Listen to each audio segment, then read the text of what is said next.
नमस्कार. राजकारण म्हणजे फक्त पक्ष आणि नेते नाहीत, तर राजकारण म्हणजे लोकांचे प्रश्न आणि त्या प्रश्नांवरचं उत्तर शोधणारी व्यवस्था. आज आपण कोणत्याही पक्षाची बाजू न घेता केवळ डेटा आणि तथ्यांच्या आधारावर प्रभावी प्रशासन कसं करता येतं याचा अभ्यास करणार आहोत. आणि त्यासाठी आपण केस स्टडी म्हणून निवडला आहे पेण मतदारसंघ. तर चला बघूया आकडेवारी काय सांगते आणि त्यातून आपल्याला काय शिकायला मिळतं. आपण बोलतोय महाराष्ट्राच्या कोकण किनारपट्टीवरच्या रायगड जिल्ह्यातल्या पेण मतदारसंघाबद्दल. इथली जमीन, इथला समुद्र आणि इथली माणसं या सगळ्यांचं एकमेकांशी एक घट्ट नातं आहे. आणि हेच नातं इथल्या लोकांचं आयुष्य आणि राजकारण दोन्ही ठरवतं. त्यामुळे कोणताही अभ्यास करण्याआधी इथली भौगोलिक आणि राजकीय ओळख समजून घेणं खूप महत्त्वाचं आहे. आजच्या या विश्लेषणामध्ये आपण 6 महत्त्वाच्या भागांवर लक्ष केंद्रित करणार आहोत. आपण पेणमधील जमिनीवरची परिस्थिती समजून घेऊ, मग 2024च्या निकालांचे आकडे बघू, त्यानंतर हा बदल का झाला याचं विश्लेषण करू, जुन्या निवडणुकांचा आढावा घेऊ आणि या सगळ्या माहितीच्या आधारे प्रशासनासाठी एक आराखडा कसा बनवता येईल हे पाहू आणि शेवटी एका नव्या भविष्यासाठीची दिशा काय असू शकते यावर बोलू. चला तर मग आपल्या विश्लेषणाच्या पहिल्या आणि सगळ्यात महत्त्वाच्या भागाला सुरुवात करूया.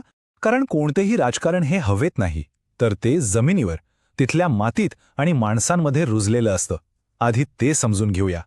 पेणचा विचार केला तर इथे आगरी, कोळी, माळी, कुणबी, बंजारा आणि आदिवासी समाजाचे लोक वर्षानुवर्षे एकत्र राहत आहेत. कोणी शेतीत राबतंय, कोणी समुद्रावर जाऊन मासेमारी करतंय, तर कोणी मिठाघरात घाम गाळतंय. हे फक्त समाजांची नावं नाहीयेत, तर इथल्या लोकांच्या जगण्याचा, त्यांच्या रोजगाराचा हा आधार आहे. आणि हे सामाजिक समीकरण समजून घेणं हीच इथल्या राजकारणाची पहिली पायरी आहे. पण या लोकांच्या रोजच्या जगण्यात अनेक अडचणी आहेत. गावागावात नीट रस्ते नाहीत, प्यायला पुरेसं पाणी नाही, शेतकरी आणि मच्छीमार जे कष्ट करतात त्याचा योग्य मोबदला मिळत नाही, तरुणांच्या हाताला काम नाहीये म्हणून त्यांना शहर गाठावं लागतंय. आणि सरकारी योजना तर आहेत, पण त्या लोकांपर्यंत पोहोचायला खूप उशीर होतो. आपल्या संविधानाने प्रत्येक नागरिकाला सन्मानाने जगण्याचा हक्क दिला आहे, पण जेव्हा मूलभूत सुविधांसाठी झगडावं लागतं तेव्हा तो सन्मान कुठेतरी हरवून जातो. ठीक आहे, ह्या झाल्या लोकांच्या समस्या, त्यांच्या तक्रारी. आता बघूयात की ह्या सगळ्या भावनांचं मतांमध्ये रूपांतर कसं झालं. 2024च्या निवडणुकीचे आकडे आपल्याला काय सांगतात ते पाहूया. 75% मतदान. या निवडणुकीत तब्बल 2,26,527 लोकांनी आपला मतदानाचा हक्क बजावला. म्हणजे 4 पैकी 3 लोकांनी घराबाहेर पडून मत दिलंय. याचा अर्थ स्पष्ट आहे, लोकांना काहीतरी सांगायचं होतं, त्यांना व्यवस्थेपर्यंत आपला आवाज पोचवायचा होता. आणि निकालांनी ते स्पष्ट दाखवून दिलं. भाजपला जवळपास 55% मतं मिळाली, तर दुसरीकडे महाविकास आघाडीला जेमतेम 28%वर समाधान मानावं लागलं. म्हणजे मतांमध्ये खूप मोठी दरी दिसतीये. हा फरक आहे तब्बल 60,110 मतांचा. हा काही छोटा आकडा नाहीये, हा एक मोठा निर्णायक विजय आहे. आता खरा प्रश्न हा आहे की एवढा मोठा बदल झाला कसा? चला याच्या मुळाशी जाऊया. आता आपण फक्त आकडे नाही, तर त्या आकड्यांमागची कारणं शोधणार आहोत. आपण कोणत्याही व्यक्तीवर टीका करणार नाही, तर त्यामागची व्यवस्था, त्यामागची कारणं आणि सामाजिक बदल यावर लक्ष केंद्रित करणार आहोत. राजकारणात काही घटना खूप महत्त्वाच्या ठरतात, ज्याला आपण गेम चेंजर म्हणू शकतो. पेणमध्ये 2019 साली असंच काहीतरी घडलं.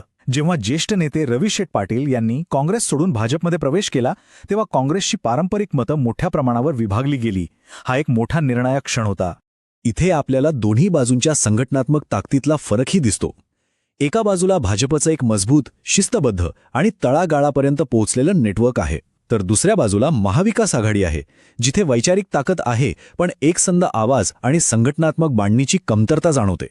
आज पेणमध्ये जे राजकीय चित्र दिसतंय ते एका दिवसात तयार झालेलं नाही. यासाठी आपल्याला थोडं मागे जावं लागेल. मागच्या 30 वर्षांचा निवडणुकीचा इतिहास आपल्याला बऱ्याच गोष्टी सांगून जाईल. ही टाईमलाईन बघा. 1995 साली काँग्रेस एक मोठी शक्ती होती.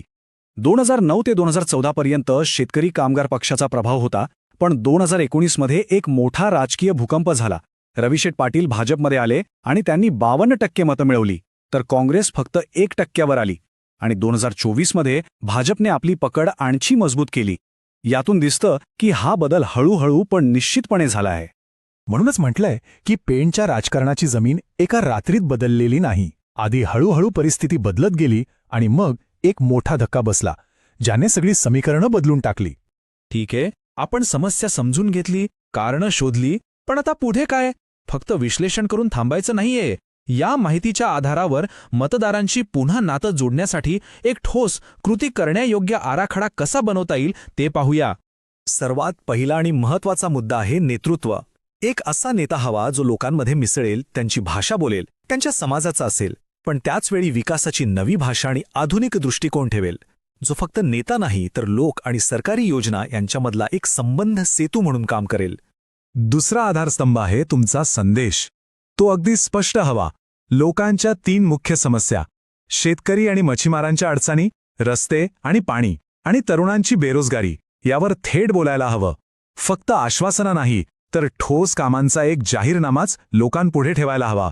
कोणतीही रणनीती ठरवताना स्वतःचं सामर्थ्य, कमकुवतपणा, संधी आणि धोके ओळखणं महत्त्वाचं असतं.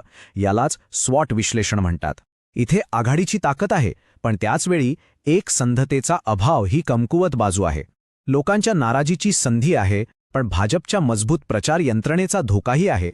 आणि हे सगळं करण्यासाठी एक शिस्तबद्ध योजना लागते. ही आहे 90 दिवसांची रणनीती.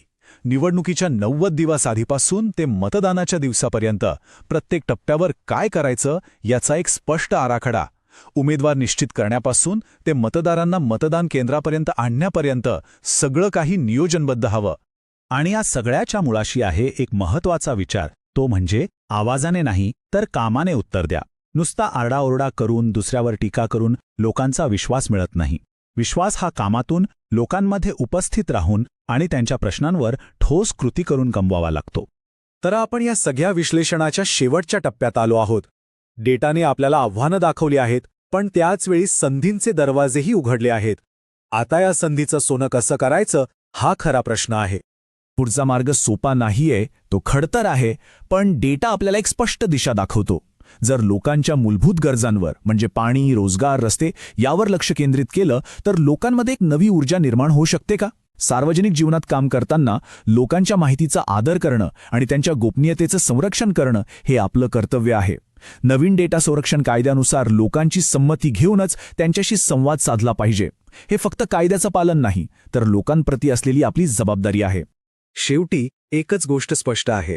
जर शिस्तबद्ध, डेटावर आधारित आणि एकसंध रणनीती नसेल तर भूतकाळाची पुनरावृत्ती अटळ आहे. पण जर आपण सार्वजनिक सेवेला एक विज्ञान म्हणून बघितलं तर एक नवीन राजकीय संस्कृती निर्माण होऊ शकते, जिथे लोकांचे प्रश्न महत्त्वाचे असतील आणि त्यावरची उत्तरं डेटा आणि तथ्यांच्या आधारावर शोधली जातील. If you want to become a people centric leader and uplift your constituency, get in touch with blueprintstrategies.ai at mgr@blueprintstrategies.ai or call 080-420-41602.